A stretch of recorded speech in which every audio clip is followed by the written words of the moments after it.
Have you ever wondered why some people seem to hold the keys to a family's acceptance as if love and belonging were theirs to grant or withhold? It was a rainy Sunday afternoon when Anna heard the words that would split her world in two. They came from Margaret, her father's second wife, delivered with the calm cruelty of someone who'd been rehearsing them for years. "You don't belong in our family." The room went silent. The ticking clock on the mantel was suddenly deafening. Margaret didn't shout. She didn't need to. Her power was in the precision of her tone, a quiet knife that cut deeper than screaming ever could. Across the table, Anna's half-sister Lily smirked faintly, not looking up from her tea. And her father, he just cleared his throat and reached for the sugar bowl as though the conversation were about the weather. "You'd like to think you'd defend yourself, wouldn't you? You imagine slamming your hand on the table, demanding answers, naming every injustice. But in moments like this, reality slows. You hear the words, but your body freezes. Because this isn't just about the sentence itself. It's the confirmation of a suspicion you've carried for years, the final proof that the coldness you felt wasn't in your head." Anna sat back in her chair, eyes steady, but voice locked somewhere deep in her chest. She remembered every holiday where her presence felt like an intrusion, every family photo where she was placed at the edge smiling too brightly to hide the gap between them, the accidental missed calls, the birthdays forgotten until weeks later. Margaret had been in her life since Anna was 12, and from the beginning there was an unspoken competition, one Anna never signed up for, yet somehow always lost. What Margaret didn't know was that Anna had already been tracing threads in the dark for months. Quietly, methodically, she had been ordering records, contacting distant relatives, piecing together the kind of truth no one can argue with. She hadn't planned to reveal it yet, but that sentence, "You don't belong," felt like an open invitation. "Is that so?" Anna's voice was calm now, low, almost amused. She stood, went to her bag, and pulled out a folded piece of paper. Margaret's eyes flicked toward it, a flash of curiosity tinged with something sharper fear. "You see, people who guard power within a family have one weakness, the fear of losing their role as gatekeeper. The moment you hold something undeniable, you turn their fortress into glass." Anna unfolded the document slowly, deliberately, as though every crease carried weight. It was a DNA test, the one she had done 2 months ago in secret. And there, in clean black print, was the evidence she was her father's biological daughter. Every doubt Margaret had tried to plant over the years dissolved in the cold clarity of numbers and percentages. "Seems," Anna said, placing the paper on the table between them, "I belong here more than you'd like to admit." Margaret didn't touch it. Her fingers curled slightly on the armrest knuckles, whitening. Lily glanced up now, her smirk gone, her eyes darting between the paper and her mother. And her father, still silent. That was the worst part, wasn't it? The way his passivity had enabled every slight, every wound. The man whose approval you thought you needed most was the same man who let the wolves circle you without lifting a hand. But this moment wasn't for him anymore. It wasn't about begging to be accepted. It was about turning the mirror, making them see themselves in the reflection they had crafted. You might think revenge comes with raised voices and dramatic exits, but the real kind, the kind that shakes a person to their core, comes quietly. It comes in the form of a truth so sharp it leaves no space for denial, only the echo of what's been exposed. Anna didn't wait for an apology. She didn't expect one. Instead, she sat back down, folded her hands in her lap, and looked at Margaret as if she were a stranger passing her on the street. The shift was subtle but seismic, the kind of power reversal you can't undo. Margaret reached for her tea again, but her hand trembled slightly. "This doesn't change anything," she murmured, though even she didn't sound convinced. "Oh," Anna said softly, "it changes everything." And in that room, with the rain tapping steadily against the windows, everyone knew she was right. Margaret's eyes narrowed the way a predator's do when it realizes the prey has teeth. She sipped her tea, but it was a performance now, a futile attempt at composure. Lily leaned back in her chair, crossing her arms, the air between her and her mother, thick with unspoken communication. They had always been allies in this, silent war partners in exclusion, whispering behind closed doors while Anna was left to guess at the script. Her father still hadn't moved. That was the part that lodged itself under Anna's skin like a splinter. He didn't reach for the paper, didn't say her name, didn't even glance at her. You think you're prepared for that kind of indifference, but when it comes from the man whose DNA runs in your veins, it hits in a place you didn't know existed. "Why now?" Margaret finally asked. Her voice was lower now, no longer a dagger, more like a scalpel, sharp enough to cut but precise enough to pretend it wasn't an attack. "Why bring this up here?" Anna almost laughed. Here. As though the dining room with its polished walnut table and heavy curtains wasn't the stage where Margaret had been playing this role for over a decade. As though every carefully placed insult, every calculated omission hadn't happened in this very room. "Because Anna set her tone, even you finally said out loud what you've been thinking all these years." She leaned forward, her eyes locking on Margaret's. "And I thought you deserved an answer." You've probably had moments like this where the person who's spent years trying to diminish you suddenly sees you in full strength for the first time. It's disorienting for them. They start searching for the old version of you, the one they could talk over, dismiss, reduce to silence. When they can't find her, their words start to falter. Margaret opened her mouth, but Lily was quicker. "This is just petty," she said, her voice coated in that sugar-sour tone young women learn from watching their mothers. "It's a piece of paper. It doesn't mean anything about family." Anna turned to her half-sister, her gaze steady. "If it's meaningless," she said softly, "why does it scare you?" Lily blinked. It was quick, a fraction of a second, but Anna saw it. That flash of something raw before the wall went up again. And in that moment, she understood Margaret hadn't just been defending her place in the family. She'd been building a fortress around Lily, too. Teaching her how to hold power through exclusion, how to shape the narrative so no one could question her place at the center. Her father finally cleared his throat. "This isn't necessary," he said, his voice strained, almost pleading. We're all family here." Anna turned to him slowly, studying the man who had been a shadow in her life, even when standing in the same room. "Then you should have said that years ago," she replied. The silence that followed was heavier than any accusation. It was the weight of all the times he could have chosen her and didn't. Margaret set her teacup down with a little too much force, the porcelain clicking against the saucer. "You think this makes you stronger?" she said, leaning forward now. "But it just proves you need to cling to something on paper, because you have nothing else." It was meant to sting. But here's the thing, when you've been starved of acknowledgement for years, you learn that strength isn't something they can give or take away.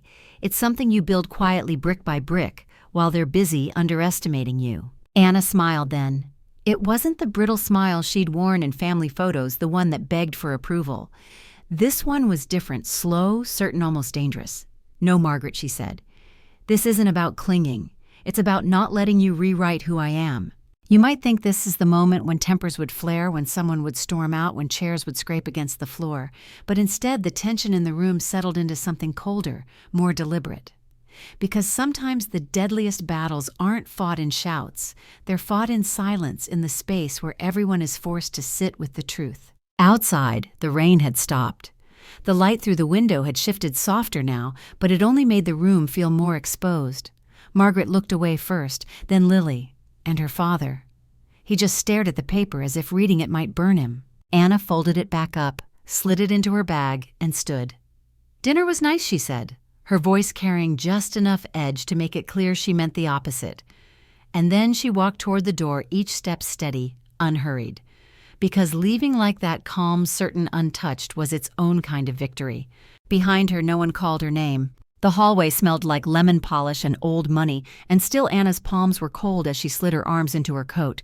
She could hear their voices behind the closed door, small and frantic now, like a hive that had been poked. She did not turn back. The elevator doors opened with a muted sigh, and in the mirrored panel she caught her own reflection. Her face was steady, her eyes were clear. She almost did not recognize the woman staring back at her, and maybe that was the point. You know the feeling of stepping into air after leaving a room where your soul keeps shrinking? It is like your lungs finally remember how to work. It is like your name returns to you. You think you will collapse, but you do not. You stand taller. By the time she reached the lobby, her phone had begun to vibrate. Text from her father, short and stilted, as if he were walking across a field of glass. Then a longer one from Lily that tried to sound above it all but bled insecurity through every carefully chosen word. None from Margaret. The Queen does not text, she dispatches. Anna tucked the phone away. Not now. Outside, the rain had rinsed the city clean. She walked to the corner, watched the traffic glide by in glossy streaks. The memory of the dining room pressed against her ribs. Not the cruelty anymore. The quiet afterward. The way everyone in that room had seen the map change. You have been in battles like that, haven't you, where no one announces surrender, but you can feel the border shift underfoot. At home, she brewed tea and sat with the envelope on her kitchen table. The DNA report was not a surprise, only a confirmation. What still scraped raw was the years of little wounds, the missed recitals, the way Margaret had smiled with her eyes when she forgot to pass the mashed potatoes in Anna's direction, the annual Christmas card that listed everyone's achievements, with her name squeezed in at the end like a footnote, the way her father had always said, "We are trying," when what he meant was, "I am afraid of displeasing the person who cooks my dinners and sleeps beside me." What would you do with anger that has nowhere useful to go? Throw it at a wall, swallow it, and scorch your own throat, or shape it. Anna picked up the envelope again. She had not told them the rest. A test can tell you biology, not intention. But for the past 3 months she had been digging through the past like a patient archaeologist.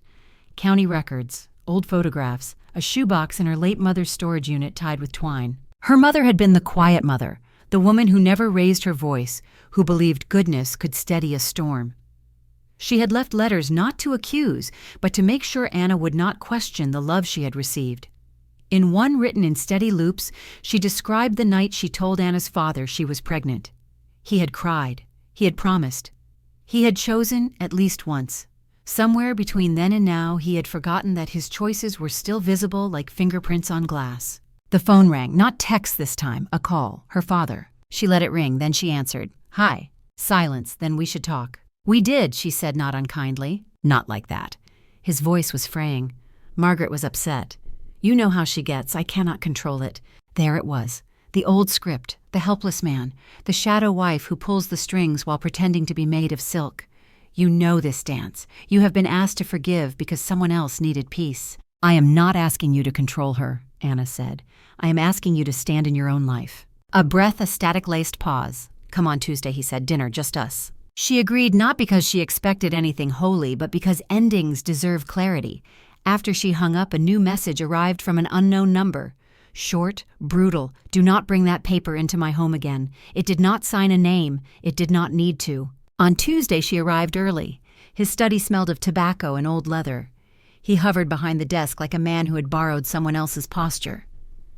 A picture of Lily at 14 sat in a silver frame, the golden daughter casting an angelic gaze across the room. No photo of Anna. She did not mention it. "You are making things difficult," he started. "I am making them honest." He flinched, then sighed. "You think I do not love you, but I do." "Then show me." "How?" The word fell out of him raw. "Tell me how." You want to give him a map, don't you? You want to believe people can be taught how to love you without conditions. You've written the lists in your head. Say my name, call me back, place me in the center sometimes. But something inside you knows the truth. Love without courage curdles into permission for harm. "Start with one thing," Anna said. "Claim me where it cost you." He understood.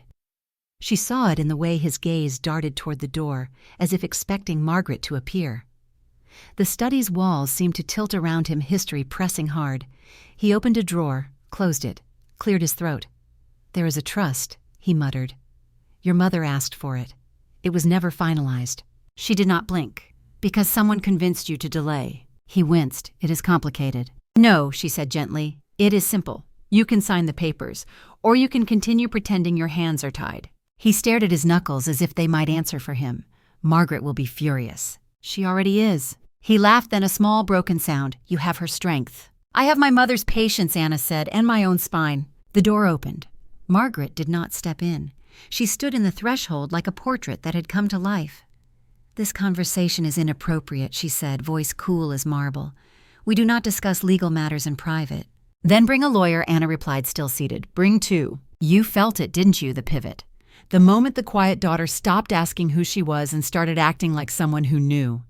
The room was changing shape, folding around a new center. "Get out," Margaret said. It was almost a whisper. "No," her father said, and the word shook like a long unused bell. He looked up at Anna. "Stay." For the first time in years, someone had chosen her aloud. Margaret's lips parted just enough for Anna to see the sharp inhale she tried to hide. Her hand gripped the doorframe, white at the knuckles, as if the wood were the only thing keeping her upright. The control she had worn like a crown for so many years slipped, if only by a fraction. That was all it took, a sliver of daylight into the fortress. Anna didn't move. Her chair felt rooted, her gaze steady.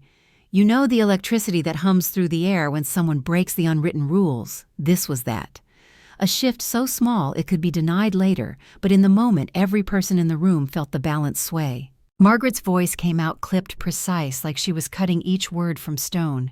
You're letting her manipulate you. You can't see it, but I can. Her father leaned back, not defensive this time, but weary. Maybe he said I haven't been seeing enough. That sentence landed in the air like a match. Margaret's eyes widened, but she masked it with a laugh, cold, humorless. So this is how it's going to be. She waves a piece of paper around and suddenly she's the victim. Convenient. Anna didn't bother looking at her. She spoke to her father instead. This isn't about being a victim, it's about telling the truth and not having to apologize for existing. You know how in certain moments, silence feels louder than rage? That's how the next 5 seconds unfolded. The only sound was the faint ticking of the clock in the hall. Margaret's gaze drilled into Anna, but Anna didn't flinch. That was the difference now. The old Anna would have looked away, shrunk into the background. The woman sitting here now had no intention of moving. Margaret straightened, adjusting the cuff of her silk blouse. If you choose her, you'll regret it, she said to her husband. You know what I'm capable of. There it was, the threat beneath all the polite cruelty over the years finally said without its usual sugar-coating. Anna watched her father, curious. Would he fold as he always had? Or had something in him shifted too? He rubbed his jaw, eyes fixed on a point somewhere between the desk and the floor. Then he looked up, not at Margaret, but directly at Anna. I think I already regret not choosing her sooner. Margaret didn't answer right away. You could almost hear the calculation in her head weighing her next move. She wasn't the type to explode. No, she preferred slow poison. But this was new terrain for her. She could feel her grip loosening and panic was starting to seep in through the cracks. Finally, she stepped back into the hall, her voice calm but stripped of warmth. Do what you want. Just remember who's been here all these years. And then she walked away, her heels clicking like a metronome down the corridor. The air felt different without her in the doorway. Lighter, but also charged like after a storm when the earth still smells of rain. Anna's father leaned forward, elbows on his desk. You've changed, he said almost as if to himself. I stopped waiting for you to decide who I am, Anna replied. You could see in his eyes that something about that sentence stung, but not in a way that would make him defensive. It was the kind of sting that makes you realize how much time you've wasted. He opened the drawer again and this time took out a thin stack of papers clipped neatly together. This is the trust your mother wanted. I had every excuse not to sign it. I thought, maybe if I delayed, things would be easier. For the family. He gave a small, bitter laugh. Turns out it just made everything harder. Anna reached out her fingers, brushing the edge of the papers, but not taking them yet. It's not about the money, she said. I know, he replied. It's about me saying on record that you are mine, always have been. You think that hearing those words will heal everything, don't you? That they will fill every hollow place. But the truth is, they settle somewhere quieter. They don't erase the past, but they change the shape of the future. She took the papers, slid them into her bag without ceremony. Then sign them, she said, standing. He nodded, I will, tonight. As she turned to leave, he called her name not Anna, but Annie, the name only her mother used. Her throat tightened, but she didn't let it show. I'm proud of you, he said. She paused at the door, not turning around. Good, she replied. Now say it when she's in the room. And then she walked out her steps, echoing down the hall, past the shadows and the history into the air that no longer felt borrowed. The night air outside the house was cool, crisp enough to sting her cheeks. Anna stood at the edge of the driveway, staring at the front door she had just closed behind her. It didn't feel like an escape this time. It felt like leaving something behind that no longer had the power to follow. You know that strange moment after a confrontation when your body is still thrumming but your mind has gone very still? That's where she was. She didn't need to replay the conversation. Every word had burned itself into her memory. She could still see Margaret's face in the doorway, the way her father's voice had changed shape when he finally chose her aloud. Her phone buzzed in her coat pocket. A message from Lily, just 3 words. You ruined everything. Anna stared at it for a long moment. 10 years ago, even 2 years ago, that text would have sent her spiraling, dissecting every syllable, wondering how she could fix what she didn't break. Now she simply deleted it without replying. Sometimes silence is the sharpest blade. The week passed without another word from Margaret or Lily. Her father called once briefly to say the papers were signed. He didn't elaborate and she didn't press. Some things you let arrive in their own time. Still, Anna imagined the scene, Margaret's icy stare, the pen scratching across the page, the unspoken acknowledgement that the fight was lost. On Friday, an envelope arrived at Anna's apartment. Inside was a single photograph. It was old. She couldn't have been more than 6. She was on her father's shoulders, hair tangled in the wind, both of them laughing. Her mother must have taken it. On the back, in unfamiliar handwriting, was one line. "You belonged then. You belong now." She didn't need to guess who had sent it. The writing wasn't her father's. It was too careful, too rounded. Margaret's hand was sharper, angrier. This was Lily's. Anna sat with that for a while, the weight of it in her hands. The girl who had stood across from her at the dining table, trained to see her as an intruder, had chosen quietly, privately, to send proof that she'd seen the truth all along. "You understand, don't you, that this is how patterns break? Not with grand speeches or sudden transformations, but with one person deciding to step an inch outside the script." The following Sunday, Anna went to visit her mother's grave. She brought white lilies because her mother had loved their scent in the summer. The cemetery was quiet except for the wind threading through the trees. She knelt, arranging the flowers, and spoke softly. "I think you'd be proud," she said. "Not because I fought them, but because I stopped fighting for them to see me." Her eyes stung, but she didn't cry. There was nothing left to grieve in that way. This was not about loss anymore. It was about reclamation. The girl who had once hovered at the edge of the family photos waiting to be pulled in was gone. In her place was someone who no longer needed to be invited.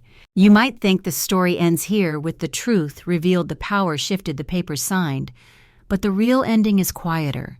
It's in the way Anna answered the phone the next time her father called and didn't brace herself for Margaret's voice in the background. It's in the way she walked into her own kitchen and poured herself a glass of wine without feeling like she had to explain to anyone where she'd been. A month later, she attended a charity event where her father was speaking. Margaret was there, dressed in emerald silk, her smile as controlled as ever.